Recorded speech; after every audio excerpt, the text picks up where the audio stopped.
Hoje, quinta-feira, é dia de entrevista de boa no programa. O que teremos? Isso mesmo, parceta. Será uma entrevista de boa, guia dos curiosos, eu diria, tá? Na nossa sociedade, existem profissões que, em primeiro plano, podem causar estranheza nas pessoas. Mas elas são fundamentais. Alguém tem que fazer. Hoje, vamos conhecer um pouco da medicina legal. Estamos recebendo em nossos estúdios o Dr. Douglas Aprobato, tá? Simões, médico legista e coordenador do ML Bauru. Dr. Douglas. Bem-vindo, doutor. Nós conhecemos pessoalmente. Boa tarde. Boa tarde, é um prazer estar participando com vocês aqui, é uma honra. Para nós também.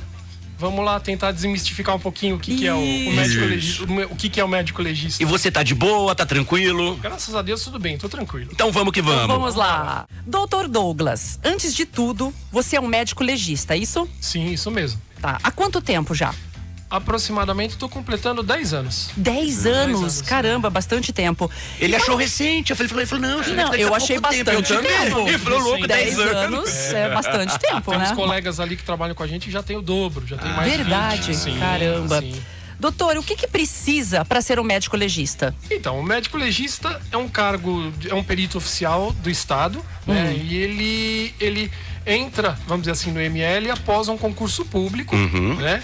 E após a aprovação desse concurso público, ele passa informação como médico legista na Academia de Polícia em São Paulo, que fica ali do lado da USP, né? Dentro da USP praticamente. Lá em São Paulo, capital. Isso, em São Porque Paulo, muita capital. gente não sabe que um médico legista é um policial, né? Sim, é um cargo policial, com porte de arma, inclusive nós andamos armados e legalmente, né?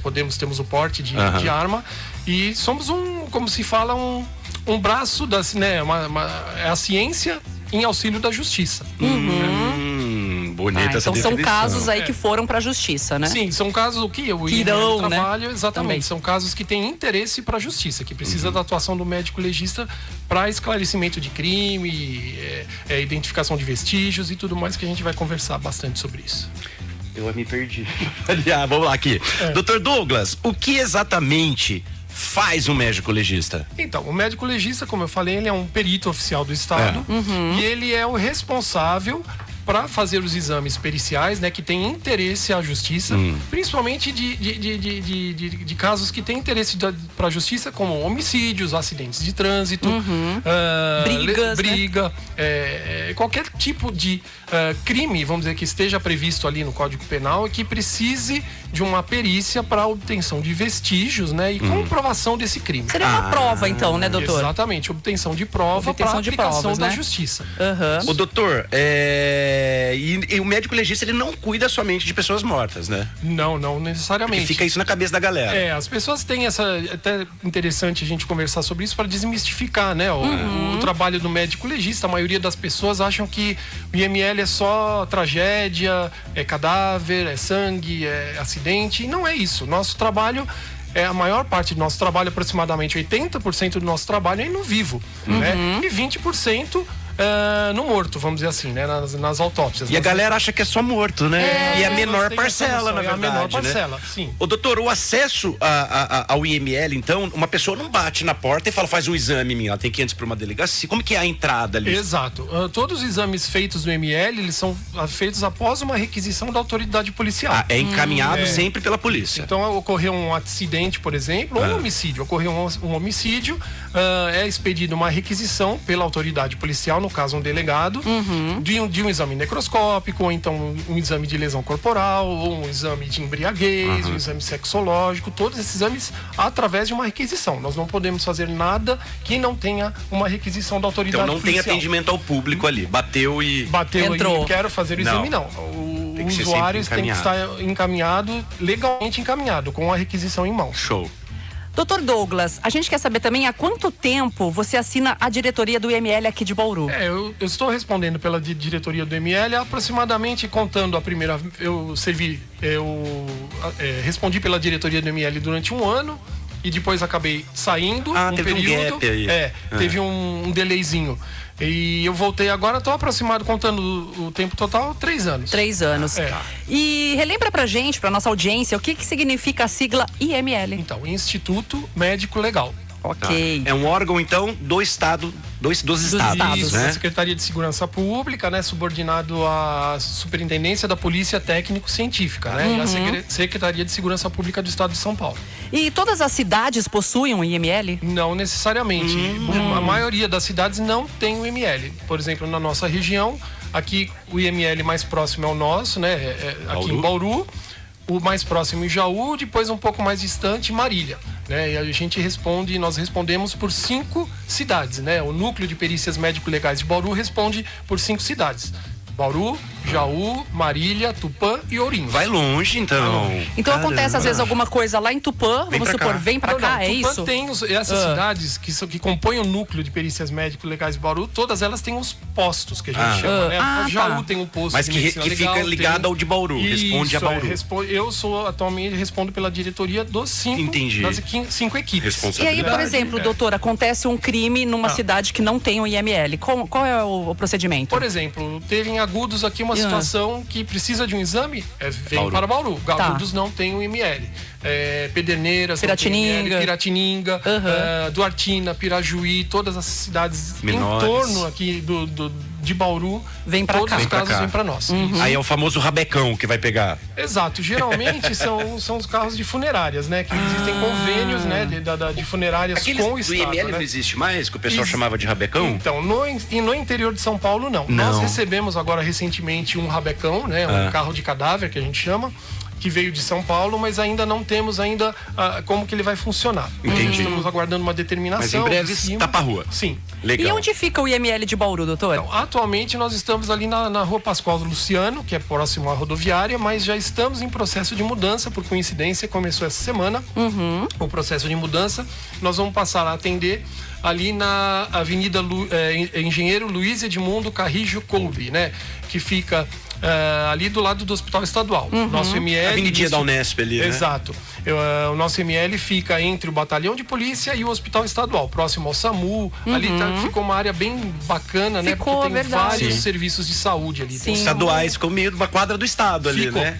Ficou sim, graças desde a Deus. Unesp, a polícia, o hospital. Numa área bem melhor. Sim. Né? Atualmente a nossa área é um prédio muito antigo, que era a antiga cadeia pública de Bauru, que foi cedido para o ML. Anos ficamos ali, num lugar bem... E ele é até meio ruim, apagadinho ali, né? Você não percebe muito ali, inseguro, né? insalubre. E agora nós, né, graças a Deus, vamos para um prédio aí de 2.500 metros quadrados. A área toda tem 4.500 metros quadrados. Tarcisão liberou a verba. Graças a Deus. Graças a Deus. Doutor, o médico legista, ele atua profissionalmente só em IML ou tem um mercado ainda mais amplo? Onde pode atuar um médico legista, se não no IML? Sim, basicamente a atuação do médico legista é dentro do IML. É dentro do IML. É do ponto do IML, é lógico. Agora, o médico legista, ele é um perito, né? E ele pode ter uma atuação em participar como assistente técnico de determinadas perícias cíveis, tudo também pode. Mas como legista, a atuação é dentro do Instituto Médico Legal. Um legista sempre vai ser um funcionário público, então? Em São Paulo é assim. Sim. Em São Paulo é um concurso público, então ele é o perito Difícil de passar, doutor? É um concorrido? É um concurso concorrido que tem algumas fases, tudo. Ele tem a fama de ser bem complicado, assim, para passar. FAMESP que faz a prova? Não. Geralmente é a VUNESP. A FAMESP não, VUNESP. FAMESP é do hospital. Geralmente é a VUNESP que faz, né? E é um concurso que tem algumas fases, né? Tem prova oral, prova escrita. Na minha época tinha prova de aptidão física também, quando eu fiz. Essa eu já era reprovado, não ia dar, meu Deus do céu. Quando eu prestei, eu tive que... Você conseguiu, doutor? Brincadeira. Mas é verdade. Doutor, e aí depois que você passa, você ainda tem que aprender a tirar, tem várias... Porque é um policial, né? Sim. Galera costuma desistir no caminho, doutor? Tenta? Ai, não. Isso não é pra mim, né? Existem casos, né? Tem pessoas que têm uma ideia sobre a profissão, sobre o treinamento e acabam chegando lá na hora, às vezes não gostam de arma, por exemplo, acabam desistindo. Não é muito comum. Geralmente as pessoas acabam se formando. Já sabendo, né? Sim, já estão sabendo. Mas existem casos de desistência, sim. Ô, doutor, o que leva um médico, porque qualquer médico formado pode ser um médico legista, né? Exato. E o que leva o médico querer ser um médico legista? O pré-requisito é ser médico. Tanta especialidade. Por exemplo, o doutor é ginecologista, Sim, né? eu sou ginecologista, mastologista de formação. O meu cunhado também, que é do IML, ele é gastro. E o que leva Doutor essas William pessoas? também é Mastologista, também é da nossa equipe. E o que leva, assim, é o gosto. Na verdade, é ser humano, não dá pra entender. Estranho, né? Então, porque é um mito ainda, né? Mas assim, eu lembro que eu me interessei muito pela medicina legal. A gente passa pela disciplina na faculdade quando tá no 4º ano. E o meu 4º ano, quando eu passei pelo ML, foi justamente em São Paulo, no Instituto Oscar Freire, da USP, que é a história da medicina legal começou ali. Então, e eu tive aula com os maiores nomes da medicina legal. Os papas Dr. Daniel ali, né? Romero Munhoz ainda, ele já é aposentado, porém autor de vários livros, professor excepcional, médico legista. E é apaixonante estudar a medicina legal porque ela ajuda realmente, ela define, você consegue fechar muitos crimes, por exemplo, com o teu exame. Sim. E é um assunto, e é uma disciplina gostosa de estudar. Então, mais por gosto mesmo. Não digo para você que seja por causa de salário, talvez sim por causa de um concurso. Uma estabilidade, né? Uma estabilidade. Você sim. tem uma projeção de carreira, você sobe na carreira, vai mudando de classes com o passar do tempo, o salário melhora, mas não acho que seja só por isso. Eu acho que é muito pela aptidão e por gostar mesmo, né? Mas, Carol, fica tranquila. A gente acha assim difícil ser um médico, seguir a medicina legal, mas o que leva o médico a ser proctologista? Também, né? Doutora Vanilde, o que levou a senhora a escolher essa área da medicina? Então. E que faz com excelência, digamos, de passagem. Aliás, eu também tenho uma dúvida. Você se formando em medicina, você não precisa ter necessariamente uma área, por exemplo, a ginecologia, a proctologia, só médico já... Só sendo médico, tendo já CRM pode prestar. regular, certinho, você pode prestar. O concurso. Então você tem como médico legista, na nossa equipe, nós temos cirurgião, né? O Márcio é cirurgião, o William é ginecologista, mastologista. Nós temos outro cirurgião, Nelson Maeda, dois ginecologistas também, o Roberto Echeverria, o Everson Manini. Caramba, tem dermatologista, Fernanda. Temos endócrino, a doutora Cristina Corradini. São quantos médicos no ML aqui de Bauru? Atualmente nós estamos em 13. Caramba! É muita médicos. gente. E o ML, ele funciona 24 horas. Funciona 24 Sempre horas. tem um médico lá. Isso. Tem que ter alguém de plantão, né? Sim. Alguém, no caso... Nós funcionamos em esquema de plantão. Sim, isso. Beleza. Doutor, você viu que as dúvidas aqui são um monte, não para, né? Claro. Ó, o bloco era 5 perguntas, acho que saiu umas 10. Virou 15. Vamos lá. Já estamos de volta com De Boa na 94 e hoje é dia de entrevista de boa. Estamos recebendo nos estúdios o Dr. Douglas Aprobato Simões, que ele é médico legista e coordenador do IML Bauru, e estamos conversando aí sobre o IML, né? O que acontece lá dentro, o que o médico legista faz. E você pode participar aqui, mandando a sua dúvida, interagindo com a gente, mandando o seu alô pelo 14982329494, que é o nosso WhatsApp. Você concorre a prêmios. Tá valendo um par de ingressos, galera, pra peça teatral Casa, Comida e Alma Lavada, com os atores Rodrigo Pavanello e Bianca Rinaldi, que acontecerá aí dia 13/11, semana que vem. Muito bacana, hein? Eita, às 20 horas no Teatro Municipal. É isso aí. Eu e a Carol vamos estar lá tirando foto com vocês, tá, galera? É isso aí. Vamos lá, Antes de Carol. entrarem. Vamos dar ritmo aqui? Bora lá. Seguinte, Tem eu preciso alô? Tem, merchanzar. Merchanzai. Sabe qual que é a dica que eu vou dar pra galera hoje? E eu vou passar pra galera da 94 também.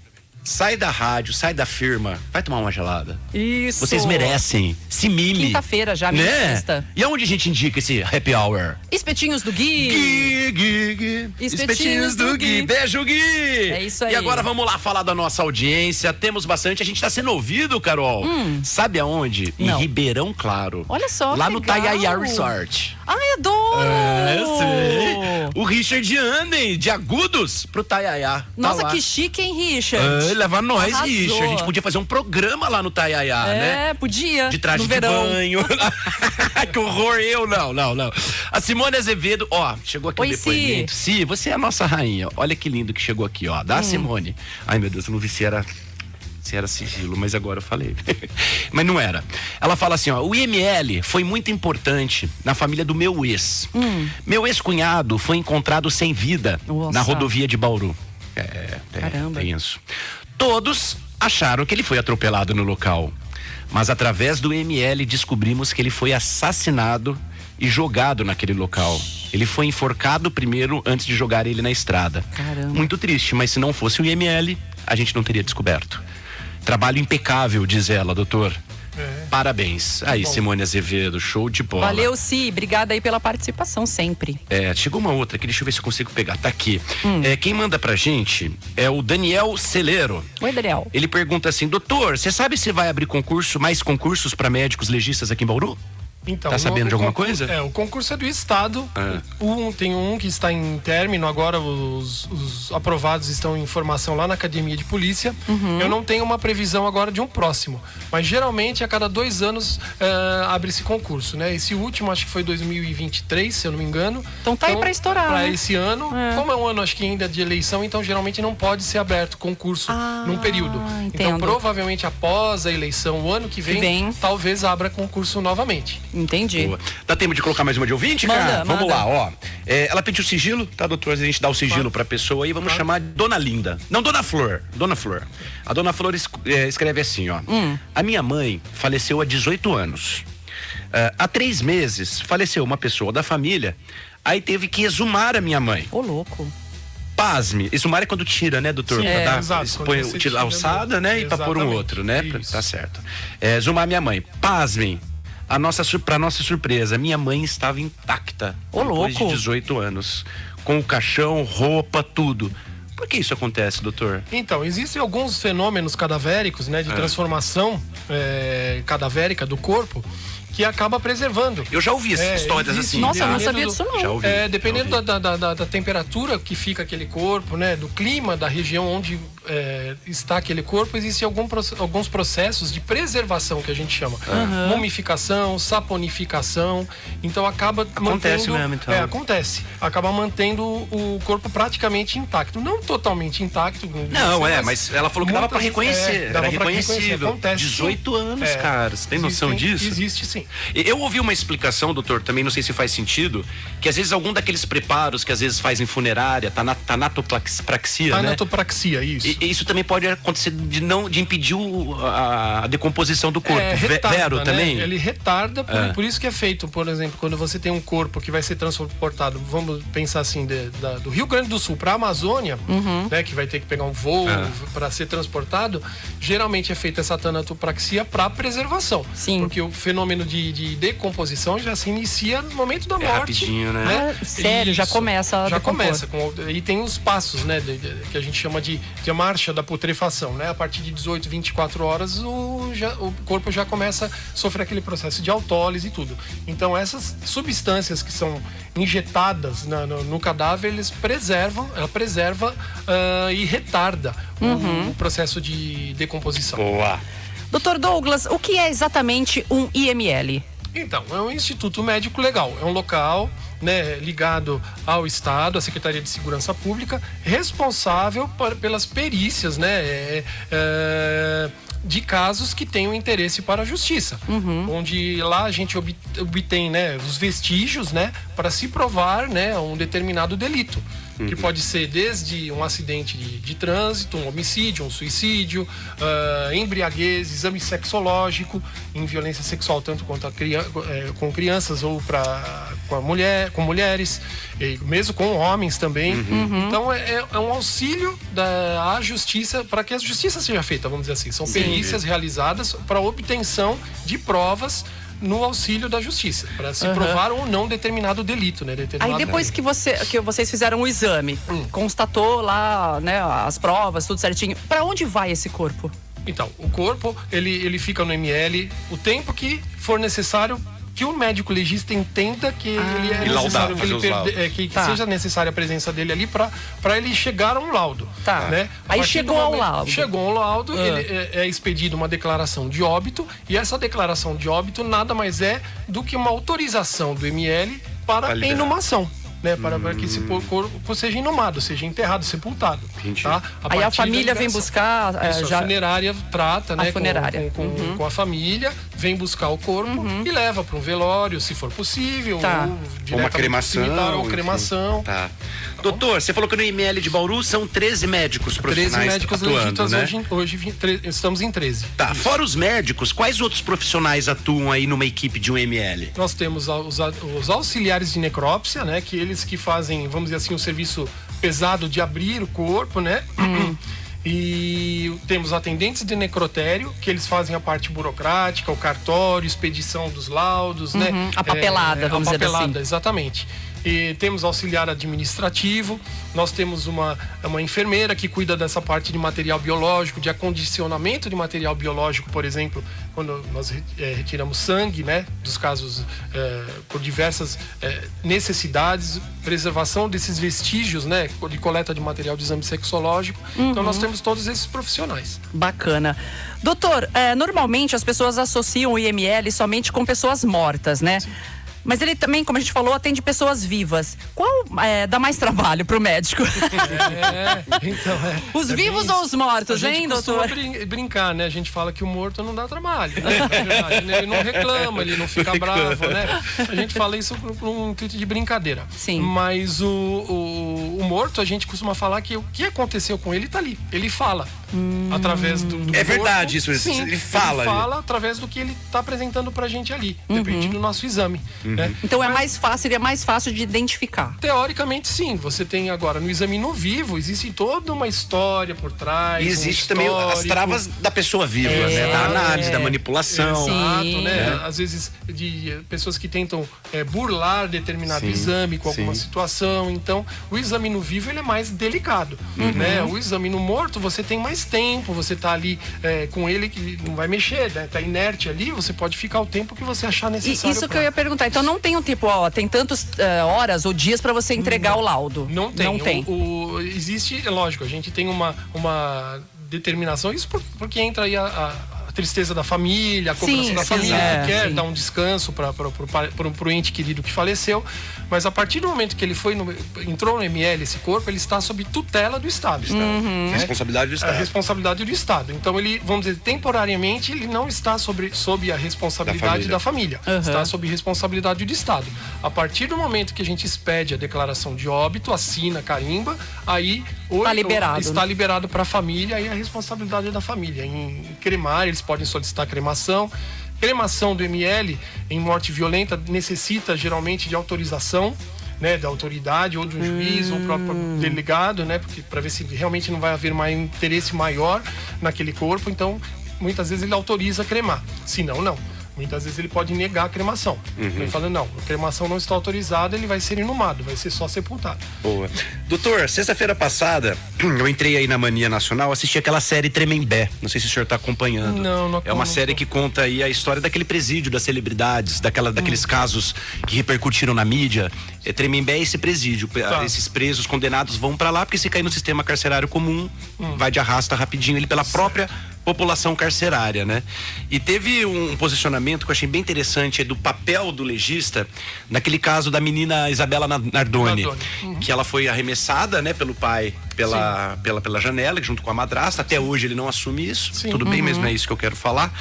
Aí o médico legista pôs uma coisa, eu falei, como é altamente analisado, né? Ele falou, assim que o corpo chegou, eu já vi que ela não tinha morrido, ela tinha morrido antes, porque na mãozinha, nas coisas tinha marquinha roxa. Ele falou, e a gente analisa isso como mais morte de sufocamento e não sei o quê. Ele falou, uma morte de queda no chão não daria essas manchinhas roxas nas extremidades. E eu falei, olha o trabalho de um legista, o exame é delicado, né? Porque você vê ali, morreu, caiu porque caiu, né? Como essa ouvinte falou do parente, né? Do irmão, agora não ex-cunhado, né?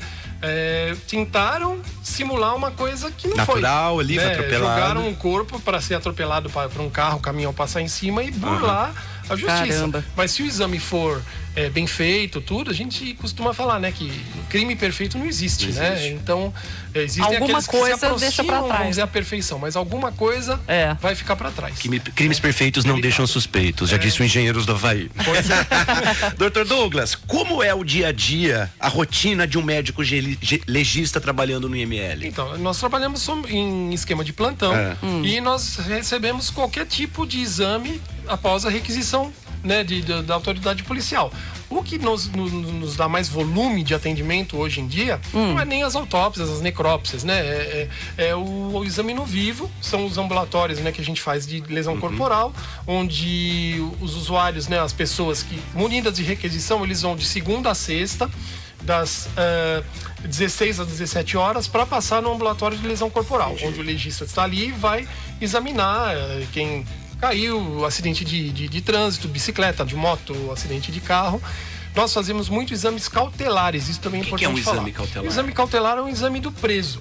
Aquele indivíduo que foi preso em flagrante. Antes de ser preso, isso, né, para ir para ele foi preso em flagrante e ele tem direito a passar. Se ele foi preso em flagrante, ele tem o direito, a lei garante isso, de ele passar por uma análise de um juiz em 24 horas para ver se ele vai ficar preso temporariamente ou ele vai responder em liberdade. E esse exame ele é feito para constatar se ele tem algum machucado, se ele foi agredido. Isso está muito interligado aos direitos. Isso, policial, exatamente. É isso. Exatamente. Isso tudo baseado nos direitos humanos. É a garantia de que seja aplicada a justiça de forma correta, onde ele não tenha passado por um abuso, por uma tortura, por uma violência do Estado. Né? Esses exames também têm um volume bem grande. Nós fazemos em média, mais ou menos 350 a 400 exames cautelares por mês. Nossa, é bastante coisa. Bastante. Doutor, a pergunta que não quer calar. Rolam plantões na madrugada? Rolam plantões. Filme de terror total. Rolam plantões. Gente, eu não piso no IML Sexta-feira nunca. 13. Numa madrugada aí, bicho do céu. Não, mas é bem tranquilo. Deve ser, muito tranquilo. Era tudo que eu queria. Atrapalhar numa madrugada. Doutor, até o pessoal brinca assim, porque às vezes o corpo, né, já depois que a pessoa faleceu, tem uns espasmos, né, musculares. Pode até acontecer de mexer, né? Pode acontecer, sim. Gente, imagina o susto. Não é muito comum, eu particularmente não vi muitos casos. Deus me livre. Né? Caramba, de madrugada chega alguém lá mexendo. Mano, eu fui uma vez na vida eu nunca fui, no laboratório lá da USP, da antiga USC, hoje o quê? A USC, como é que chama? Virou Universidade Sagrada. Unisagrado. Cara, mas na minha época era USC, sou velho. Nunca, eu entrei uma vez no laboratório de eu anatomia. entrei, vários. Nunca mais. Doutor, foi uma vez na vida. Eu fiquei 3 anos sem comer frango. Eu entrei no da USP, ali na de Odonto. Não, eu já não tenho esse problema. Já não tem, né, doutor? Ele falou que sai de uma autópsia, vai pra uma churrascaria de boa. Não tem problema nenhum. Meu Deus. Estamos de volta com o De Boa na 94 e hoje é dia de entrevista de boa. Estamos recebendo nos estúdios da 94 o Dr. Douglas Aprobato Simões, que é médico legista e coordenador do IML aqui de Bauru. E você pode participar aqui com a gente, manda sua pergunta, sua dúvida, tem alguma história também com o IML, pode mandar aqui pra nós, 14982329494. Tá valendo prêmios aí pra você participar e concorrer a convites pro teatro. Daqui a pouquinho o Guto traz mais informações. Quero agradecer a todo mundo que está mandando já a sua dúvida, a sua pergunta, interagindo aqui com a gente. Tem bastante gente no WhatsApp. Daqui a pouquinho a gente vai ler também todas as participações. Bora lá, Dr. Douglas, separamos alguns exames aqui executados dentro do IML para que você possa nos explicar um pouco aí de cada um. Pode ser? Eu vou falando e você explica para nós. Vamos lá. Autópsia, necrópsia. Então, autópsia ou necrópsia nós estamos falando do mesmo exame. São duas terminologias diferentes, né? Auto significa você mesmo, né? Si próprio, e ópsia seria exame. Então seria um exame, um autoexame, vamos dizer assim. E necrópsia, necro é morto e ópsia ver, vamos dizer assim, seria ver o morto. Apenas uma diferença de terminologia, mas os dois termos, eles se referem ao mesmo tipo de exame. Entendi. No IML a gente costuma falar mais necrópsia, porque é uma necrópsia de interesse da justiça, como a gente já falou, então opta-se, na verdade, por utilizar mais o termo necrópsia, mas a autópsia não está errado também. Exame de corpo de delito, que foi o que o Ronaldo fez, nosso Sim. Exame jornalista. de corpo de delito, quando se fala corpo, né, a pessoa fala que pensa que é no corpo dela, mas o exame de corpo de delito, ele é um exame feito ou no indivíduo, numa pessoa, ou pode ser feito até num objeto. Por exemplo, o exame de uma pessoa que foi agredida, que vai pro ML para constatar essas lesões, né, para ver que tipo de lesão, se é um corte, um roxo, né, uma equimose, um hematoma, uma fratura, ou então é feito também, aí não é o ML que faz, na verdade, aí seria o Instituto de Criminalista que faz um objeto, por exemplo, a balística, um exame de sangue, pesquisa de DNA numa faca, numa arma branca, e também são exames de corpo de delito. Então, o exame de corpo de delito nada mais é do que a obtenção de um vestígio, né? Ter análise desse vestígio para comprovar aquele crime, aquele delito. Entendi. Exame de lesão corporal. Então, lesão corporal, aí nós estamos falando de uma lesão no corpo, no caso no corpo humano, que pode ser de diversos tipos, né? Desde uma facada, um tombo, uma queda da própria altura, uma agressão com um soco, com faca, ou mesmo com uma arma de fogo, né? Então, da mesma maneira, algo que causou uma injúria no corpo, né? Uma lesão no corpo, lesão corporal. Ok. Exame de arcada dentária. A arcada dentária nós não fazemos. Não? Não, assim, são exames que são feitos pelo ML, mas por um odontologista, por um dentista que trabalha dentro do ML. Em Bauru nós não temos exame de arcada dentária. Quando nós precisamos desse tipo de exame de arcada dentária, existe um núcleo de odontologia em São Paulo. Aí manda pra lá. Tá. E o exame toxicológico, doutor? O exame toxicológico, ele pode ser um exame desde que é, por exemplo, acidente de trânsito. Nós colhemos quando ocorre a morte, né? Em cadáver nós colhemos sempre exame toxicológico para álcool e para as drogas de abuso. Né? Isso é uma orientação, é uma determinação legal de que tem que existir essa coleta. E o exame toxicológico, ele pode ser feito em urina também, basicamente em urina e sangue. E pode ser feito em conteúdo gástrico, dependendo da situação, também em outros órgãos. E no toxicológico ele pega todas as substâncias. Então, existem os protocolos do Núcleo de Toxicologia em São Paulo, existe, vamos dizer assim, um escopo dos exames das drogas que são mais comumente usadas, né? Desde um remédio, desde álcool até drogas de abuso, como cocaína, crack, maconha e até praguicidas, chumbinho, qualquer tipo de veneno, ou então drogas como calmantes, que é muito comum também, suicídio por abuso de calmante, né? De drogas. A gente teve o Lô Borges, né? Que ele morreu por causa foi uma somatória de remédios que ele tomou sem saber e foi de arrasto. É dosado, né? E aí comprova-se, né? Feita essa dosagem também em São Paulo. Esses exames a gente colhe, esse sangue é colhido aqui e é mandado pra lá. pro NTF. E doutor, quando a pessoa é pega no bafômetro, vai pro IML também fazer esse teste toxicológico, né? Algumas situações, sim. O indivíduo, ele passa por um comando, é abordado, o policial militar, por exemplo, de trânsito, ele aborda o indivíduo e fala, vamos assoprar, ele não é... Se recusar, ele não pode a lei fala que ele não é obrigado a gerar prova contra ele, né? Ele pode se recusar. E aí o que acontece? Geralmente ele é levado para a delegacia e o delegado expede um exame, uma requisição de um exame clínico, e pode ser feito toxicológico, mas ele pode se recusar também a coleta de sangue. No IML também? Ele pode. Mas aí como é que laudaria que ele tá com uso da substância? Exame clínico. Aí isso serve, juridicamente? Serve, sim. Nós fazemos alguns testes, né? No indivíduo, desde medição de aferição de pressão arterial, ver se ele está taquicárdico, com hálito etílico. Analisa-se tudo, até a roupa dele, que muitas vezes ele está desalinhado, a marcha, né? Alguns reflexos. Faz tudo. o 4. Exatamente. E isso são feitos todos esses testes para se chegar à conclusão. Se ele está embriagado ou se ele não está, se ele está perfeitamente normal, ou se ele tem algum sinal ali que comprova que... Mas, doutor, geralmente quem recusa é porque...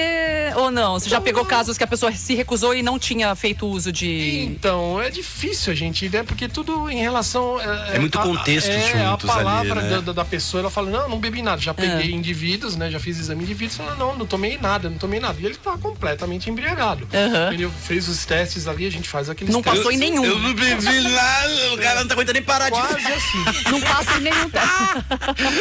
Carol, posso colocar uma dos ouvintes aqui? Claro, vai lá. Ó, seguinte, é uma pergunta interessante. Quem manda é o nosso querido André. Oi, André. Doutor, boa tarde. Quando o corpo está rígido, por estar na mesma posição, né? Aquela rigidez cadavérica que fala, né, doutor? Exato. Como que se faz para o corpo ficar na posição certa e pôr no caixão? Nossa, que pergunta. Boa pergunta. Tem que quebrar, não tem? Exatamente. Capiciosa. Você chama justamente Nossa, isso, é Guto, mesmo? é quebrar a rigidez. Quem faz essa quebra da rigidez é o auxiliar de necrópsia, geralmente. Não, mas quando Bastão você fala de em quebrar, beisebol. não quebra o osso. Ah, não é um Não, bastão de não beisebol é. batendo. A rigidez nada mais é do que, vamos dizer, uma contratura daquele músculo.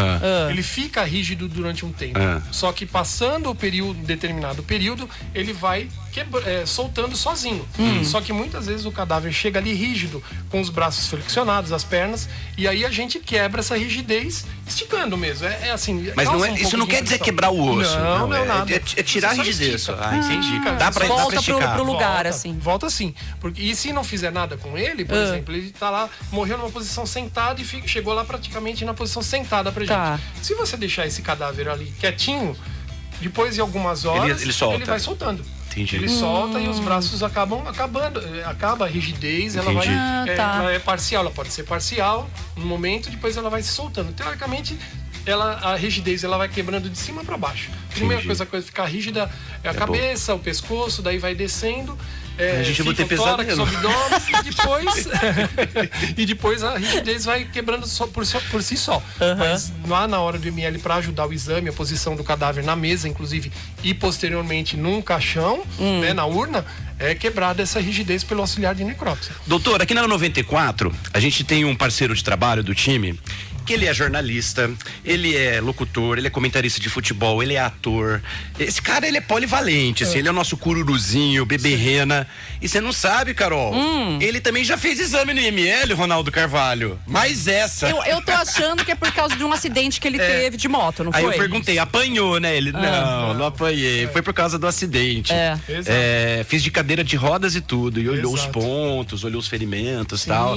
Ronaldo, mas você também é polivalente mesmo, hein, meu bebê? É isso aí. A Carla Paixão estão aqui. Vocês Oi, acreditam Carla. que após uma briga no trânsito, fui parar no IML?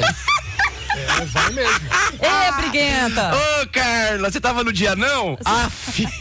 Eu tava certa. Uns malucos bêbados, que não era ela, tá? Além de bater no meu carro, ainda queria bater em mim. Ai, que Aí eu sacanagem, não, aí não vamos brincar, ridículo, isso é sério. não, Não, brincadeira não. Conclusão, fui parar no IML. Você lembra dela? Não lembro. Você lembra do Dr. Douglas, Carla? É muita gente, comum, né? É uma problemática aí que é extremamente Recorrente, comum. infelizmente, né, doutor? Infelizmente.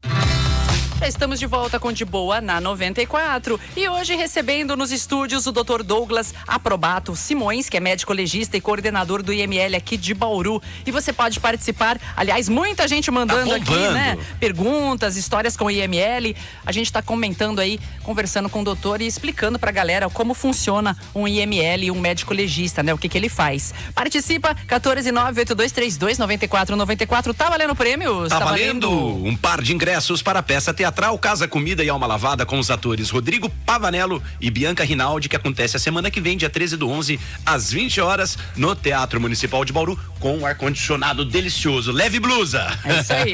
Seguinte, preciso merchanzar. Dá uma força pra mim? Ué. Piatã tem máquinas. Piatã. 12 mil itens, viu, doutor? 12 mil itens numa loja. É muita coisa. É bastante coisa, é só né? Piatã, é só Piatã. Eu falo lá, doutor, é minha Disneylândia. Eu vou lá, eu quero comprar tudo, quero, sabe? Meu, todo homem, ou aquelas minas que gostam de pôr a mão na massa, Minha tem esposa tudo. adora ferramenta. Eu acho lindo. Ela adora. A Jéssica, ó, a minha bancada tá cada vez mais aumentando. Toda semaninha a Jéssica manda uma ferramentinha aí. aqui pra nós. Precisou então de ferramentas, máquinas, passa lá na Piatã, tem. E o Clube VIP, conheça, viu, galera? Faça tem sorteios, parte, né? faça parte. Posso ler aqui algumas participações agora? Vai lá, manda. Tem uma boa aqui que chegou, gente. Eu ia sair da tela, mas eu até saí, deixa eu achar ela aqui de novo, que essa eu não posso pular. Chegou aqui, ó. Qual é a chance de mandarmos um beijo para o dono desse coração? Dr. Douglas, um exemplo a ser seguido como esposo, pai e profissional. Aê! É a Marcela Simões! Beijão, Má, obrigado. Um beijo pra beijo. Marcela e pros rebentinhos dele, a Manda aí os Melina nomes. e a Eloá. Ah, que coisa linda. Que lindas, beijo. E olha que lindo as crianças conhecendo o rádio, a É, família então. reunida ouvindo o rádio, doutor. Isso é muito bom. Que delícia. A voz do papai Obrigado. tá saindo Eu que aí, né? agradeço. No radinho. Obrigado. Isso aí.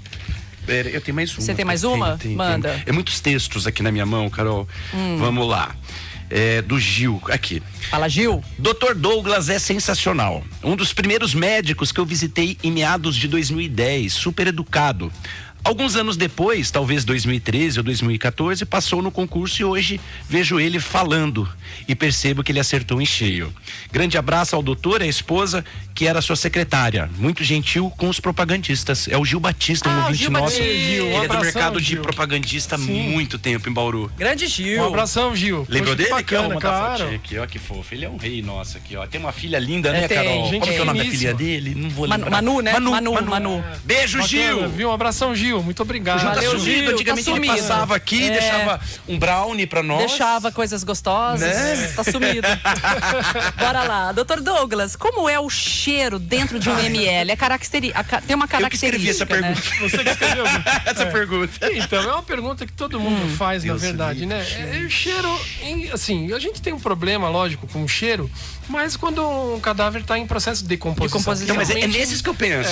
não é agradável, não é o que a gente mais pega dentro do ML, são os cadáveres em estado de decomposição, mas é o que mais nos incomoda em relação ao cheiro. difícil, É muito né? ruim mesmo, por os gases que são emitidos pelo processo de decomposição, que são nauseantes mesmo. São mesmo, dá pra daquele passar mal. gorfo, né, que a gente fala popularmente, a gente né? fica nauseado, sim. Que nem sentia de carniça, sendo comida estragada, você muito sente e já dá ruim. um... Tem esse cheiro mesmo, doutor? Tem, Meio é de muito carniça ruim. mesmo, Tem. assim? Tem. É muito ruim, assim, é bem pesado, assim, e a gente acaba acostumando, E tem né? alguma técnica, tipo, sei lá, coloca a máscara e um rolls preto, assim?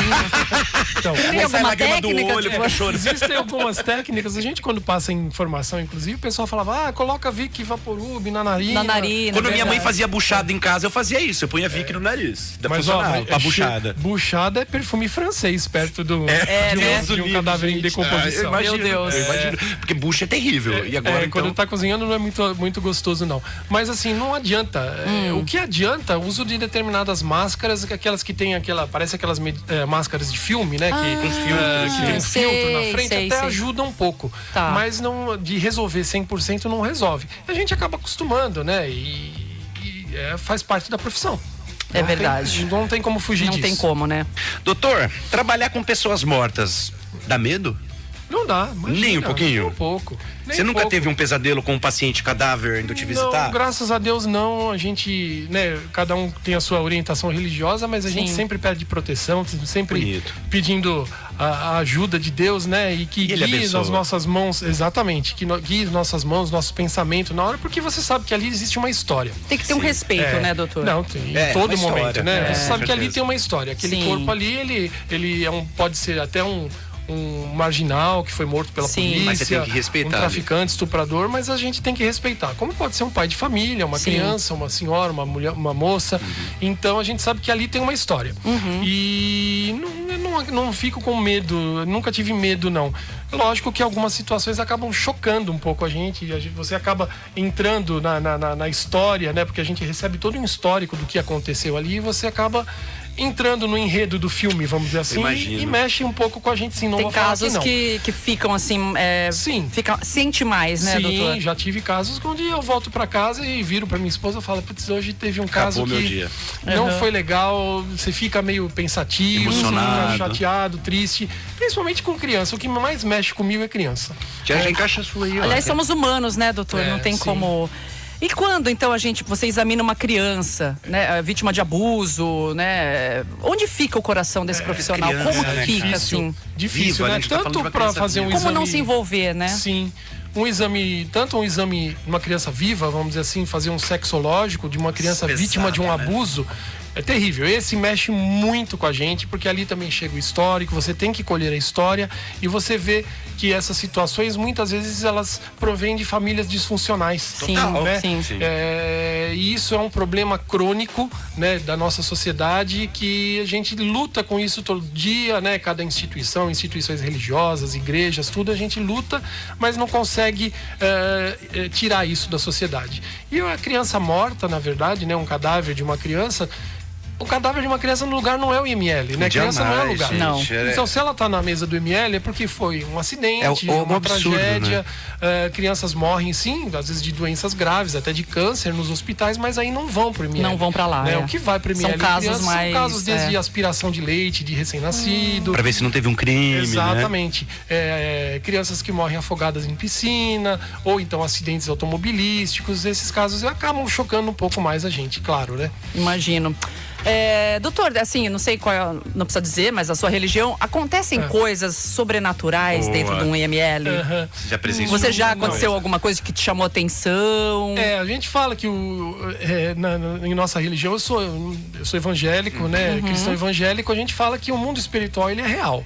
Né? Sim. Isso as pessoas, claro, têm sua liberdade religiosa de acreditar ou não, mas assim, a nível do IML, eu particularmente nunca tive essa sensibilidade, não tenho essa sensibilidade de perceber nada. Algo sobrenatural. Algo sobrenatural. Dr. William teve, né, quando ele veio aqui, né? Você lembra que ele contou? Sim, o William, Ele sim. teve uma experiência sobrenatural, William mas é mais pela espírita, religião né? dele. Ele é espírita e eu nunca tive essa experiência, Não, né? mas a gente sabe que o mundo espiritual, ele é real. Sim. Né? Ele é real. Claro. E por ali é isso que a gente fala, aquele cadáver que tá ali tem uma história. Ele tem uma história. Teve uma alma, né? Exatamente. E as coisas podem acontecer. Eu não, particularmente, não tenho Mas essa os amigos ali sensibilidade. comentam história. Difícil, muito É difícil. muito profissional Sim, ali, mas né? assim, a gente ali tá muito focado no que tem que profissional, no fazer técnico, e- né? no trabalho, né? E eu lembro Mas que o doutor...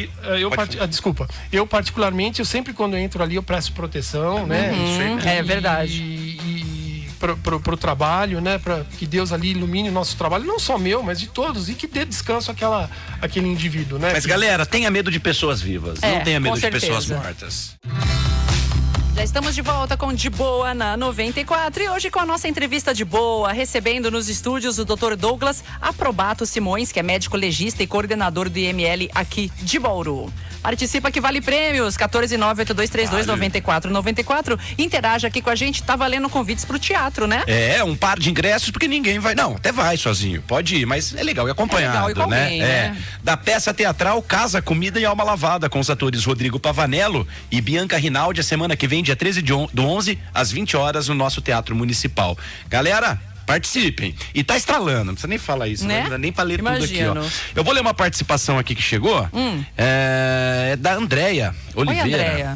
Boa tarde. Eu frequentava o IML na época do Dr. Briani. Sim. Ele era meu professor de medicina legal no curso de Direito. Quando eu tinha aula dele, ele chegava na aula e falava... Hoje tem corpo. Nossa. Aí à noite, depois da aula, ia uma galera lá pra acompanhar as autópsias, entender o que tava rolando, né? Pra gente aprender. O pior dia que fomos foi quando um cadáver que já estava decompondo e morreu a tiros. Saí de lá e fiquei 1 mês sem comer carne. Nossa Impregnou. Senhora. No laboratório da USP, quando eu fui, foi isso também. Não deu, não. Fiquei em choque também. André Cristina Storoli. Aí a gente sempre erra o nome dela. Storoli! Deixa eu ver se tem Valeu, mais Andréa. aqui. O Júlio César de São Manuel tá ouvindo a gente. Valeu. E é isso aí, vamos dar ritmo. Bora lá. Dr. Douglas, no trabalho de um médico legista, podem acontecer erros? Então, erros em qualquer trabalho, infelizmente, O O ser podem humano acontecer. comete, né? A nossa linha limítrofe de erro aí, ela é meio como médico mesmo, sem falar em médico legista, o nosso limite, a diferença, né? A distância entre o acerto e o erro é muito pequena, né? Como médico legista, a gente tem que, lógico, se especializar, tem que estudar, tem que estar atento, né? Aquilo que a gente está examinando para diminuir ao máximo a possibilidade de um erro. Mas ninguém é infalível, né? Com certeza. Claro que a importância do nosso exame, ela está no limite de muitas vezes de levar o indivíduo a ser condenado ou ser solto. É verdade. Um erro ali, você pode prender alguém à toa. Você pode prender o inocente. Ou você pode libertar um culpado. Então, é pesado. É pesado mesmo. E é muito protocolado, assim, para evitar esses erros? Tem bastante protocolos, existem tal, protocolos, que minimiza isso? Claro, sem dúvida. Existem protocolos, né, que são determinados pela direção do IML, né, direção geral, pela superintendência, que a gente procura seguir ali à risca para diminuir essa chance de erros acontecerem. E qual que é o maior desafio que o Dr. Douglas já passou aí na profissão de médico legista? Que estampou a tua memória? Óbvio que a gente não vai falar caso para reconhecer, mas alguma coisa que te emblemou, assim, doutor? Assim, de caso, teve um caso que foi de uma cidade de interior daqui da região, que foi esse foi o que me marcou bastante, que foi uma senhora que foi encontrada sem vida no banheiro da casa dela. E a princípio chegou pra gente como se tivesse sido um AVC ou um infarto, né? Uma causa natural. O histórico veio dessa maneira. E durante o exame nós percebemos algumas alterações, tudo que nos levou a falar, não está indicando morte natural. Nós abrimos as 3 cavidades, crânio, tórax e abdômen, e a princípio estava tudo em ordem. Não tinha uma lesão que se falasse foi isso que matou. Porém, ela tinha umas marquinhas no pescoço bem suaves, na verdade, e roxas, né? Umas equimoses no pescoço. E estavam bem, assim, já pelo fenômeno não início de decomposição, mas os fenômenos cadavéricos, ela já estava meio que apagando, vamos dizer assim. E nós ampliamos a incisão da autópsia para o pescoço. E ali tinha sufusões hemorrágicas, tinha lesão vascular da parte do pescoço. E nós fechamos um diagnóstico de um estrangulamento. Caramba! E daí eu informei o delegado, liguei para ele, falei, doutor, não é causa natural, estrangulamento. Ele, sério, doutor? Falei, sim, dá uma apertada nas pessoas suspeitas aí. Próximo, o passarinho vai cantar. O caso depois? O passarinho pode cantar. E cantou. Aí ele acabou confessando que estrangulou a parabéns, a esposa. doutor. Aí, era o marido. Foi o marido. E normalmente falam que é sempre, né, quando é assassinato, normalmente os cônjuges são os mais, os mais suspeitos o agressor, ali, né? Tanto o agressor, geralmente de criança, né? Tá perto sempre, tá próximo. Né? Tá próximo. Caramba. O parente, o esposo, o avô, o tio, o amigo, tá próximo, né? E o doutor já pensou em desistir alguma vez dessa profissão do IML? Já pensei, não pela atividade técnica, pelo que a gente trabalha no dia a dia. Já pensei por algumas situações que fogem, por outros motivos administrativos. A gente andou passando ultimamente por alguns problemas administrativos e que faz a gente refletir, desanimar um pouco. Repensar. Mas eu sou meio... que fez, então, o doutor não desistir? Eu sou meio teimoso, E gosto da profissão. Gosto da profissão e assim, a gente não faz nada sozinho. A minha equipe, né? A nossa equipe de 13 médicos, a gente sofreu bastante, né? Ainda estamos sofrendo em algumas coisinhas, né? Mas assim, todos imbuídos em manter a peteca no ar, sem deixar a peteca cair. Então isso que me animou a permanecer. Eles me união, né, de vocês, né? Estamos lutando com algumas situações, né? Colocando o nosso parecer, colocando as nossas necessidades e as nossas dificuldades para manter a bola em jogo, né? Isso que me fez, né? A equipe que me fez permanecer à vontade. Agora que eu pensei, sem dúvida pensei. Mas é bacana, né? Essa união, né? Trabalhar com pessoas que realmente querem fazer acontecer. A minha equipe é muito boa, são todos são amigos, nós temos muita amizade. Que bacana, doutor. E nos ajudamos, ninguém faz nada sozinho. Isso também que eu costumo falar, o médico ele tem que ser muito humilde. É verdade. Ele tem que saber até onde ele pode ir. Né? E saber falar não sei. Né? A partir do momento que você fala não sei, você tem amigos que podem ter visto uma determinada situação e te dar uma dica, né? Falar, olha, eu já vi assim, e aí trocar ideia e você chegar numa conclusão. A partir do momento que você é arrogante, é prepotente, não, isso daqui é assim, aí aparece o erro. Sim. Entendeu? Então aí eu costumo agir dessa maneira. E lá no ML a gente faz muito isso, a gente troca ideia, né? Conversa, discute. Uns já viram determinados casos, outros não. Todo dia é um dia de aprendizado, né? Não existe receita de bolo em medicina. Sim, que bom. E doutor, o que você falaria para as pessoas que pensam aí em começar a carreira de médico legista? Ou auxiliar, ou seguisse... Eu apoio, nós estamos precisando, né? Nós estamos com uma deficiência nas carreiras, principalmente de atendente de necrotério e de auxiliar de necrópsia, que com o curso não tem há mais de 10 anos, mas é uma questão de Estado, né? É uma questão do Estado abrir concursos. Então nós estamos na torcida do Estado abrir concursos dessas carreiras, que nós estamos ficando na deficiência desses profissionais, e eu aconselho, se o médico vem me perguntar sobre IML, eu aconselho a fazer o concurso, né? Eu acho que é uma ótima carreira, claro que alguns gostam, outros não gostam, né? Mas eu procuro estimular. Eu entrei no ML justamente por, vamos dizer assim, uma insistência de 2 amigos que estão no ML, que são mais velhos que eu dentro do ML, que estão há mais de 20 anos, né? O Everson, principalmente, e o Echeverria, um abraço para eles, se eles estiverem ouvindo. Abraço, doutores. E eles me incentivaram a fazer a prova, vai trabalhar com a gente, não sei o quê. Daí eu me animei, fiz e tô lá com eles até hoje. Eles estão comigo, são os nossos decanos ali, vamos dizer, são os mais velhos ali. Um abração para eles. Estamos de volta e agora para finalizar a nossa entrevista de hoje. Doutor, fica. Bom, recebemos hoje o Dr. Douglas Aprobato Simões, que é médico legista e coordenador do IML de Bauru. Eu adorei o nosso papo, doutor. Você também gostou de participar do De Boa? Foi um prazer, uma honra. Foi um deboísta, estreou no deboísmo. Valeu a pena? Foi bom pra você? Valeu a pena? Valeu a pena. Que bom.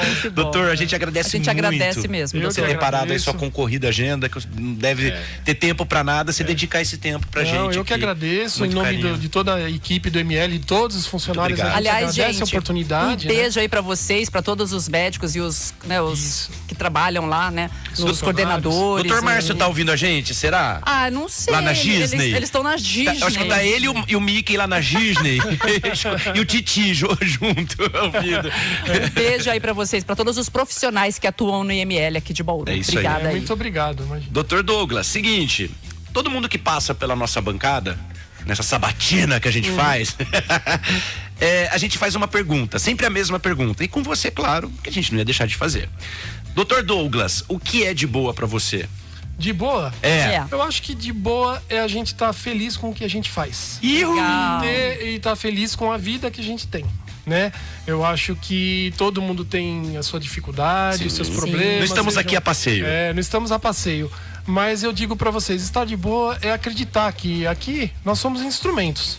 Eu penso assim, somos instrumentos de Deus na ajuda das pessoas, do próximo, né? Então eu acho que estar de boa é isso. E tudo se consegue, e a gente tem que ter uma noção da nossa, vamos dizer assim, nossa pequenez, né? A nossa insignificância em relação ao que é Deus, o que foi Jesus Cristo e Deus, né? Então eu acho que de boa é isso. Doutor, muito obrigado. Você é fera. Beijo. Obrigada. Até a próxima, doutor.